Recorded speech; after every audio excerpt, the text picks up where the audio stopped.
ప్రభునందు ప్రియమైన వాళ్ళారా, మీరంతా బాగా ఉన్నారని ఆశిస్తున్నాను. ఈరోజు దేవుడు మనకిచ్చిన ఒక దీవెనని గుర్తు చేసుకుందాం. ఎఫెసీలకు రాసిన పత్రిక 1వ అధ్యాయము 14వ వచనము. ఈ ఆత్మ మన స్వాస్థ్యమునకు సంచకరువుగా ఉన్నాడు.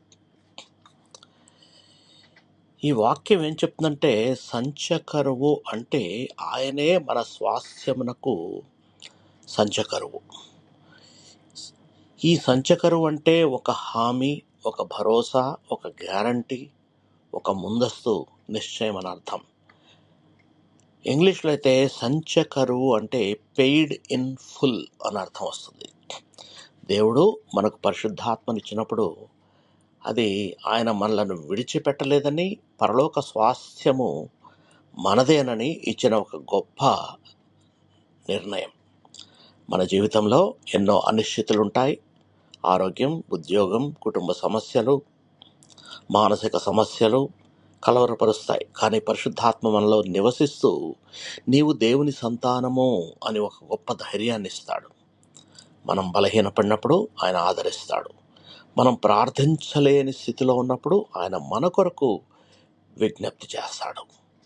దేవుడు మనకు కేవలం ఆశీర్వాదాలు మాత్రమే ఇవ్వలేదు, కానీ తన ఆత్మనే ఇచ్చాడు.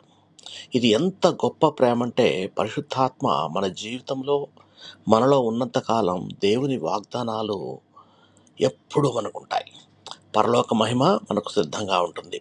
కాబట్టి మనం భయపడకుండా విశ్వాసంలో నిలబడదాం. పరిశుద్ధాత్మకు లోబడిన జీవితం గడిపితే దేవుని సమాధానం మరియు ఆనందం మనలో నిత్యం నిండిపోతాయి. ప్రార్థన చేసుకుందాం. ప్రభువా, ఈరోజు నీ వాక్యం వలన మాతో మాట్లాడినందుకు మీకు కృతజ్ఞతాస్తుతులు, వందనాలు. మా స్వాస్థ్యమునకు సంచకరువుగా పరిశుద్ధాత్మను, నీ ఆత్మను ఇచ్చినందుకు నీకు కృతజ్ఞతాస్తుతులు. ప్రభువా, మేము బలహీనపడినప్పుడు మమ్మల్ని బలపరచండి. సందేహాల్లో ఉన్నప్పుడు విశ్వాసాన్ని నింపండి. పరిశుద్ధాత్మ నడిపింపులో నడిచే కృప మాకు అనుగ్రహించమని మా ప్రభును, మీ ప్రియకుమారుడైన యేసుక్రీస్తు ప్రశస్తమైన నామంలో ప్రార్థించి వేడుకుంటున్నాము తండ్రి. ఆమేన్. మీకు ఎవరికన్నా ప్రార్థన అవసరత ఉంటే మీరు నాకు మెసేజ్ చేయండి. దేవుడు మిమ్మల్ని బహుగా దీవించి ఆశీర్వదించునుగాక. ఆమేన్.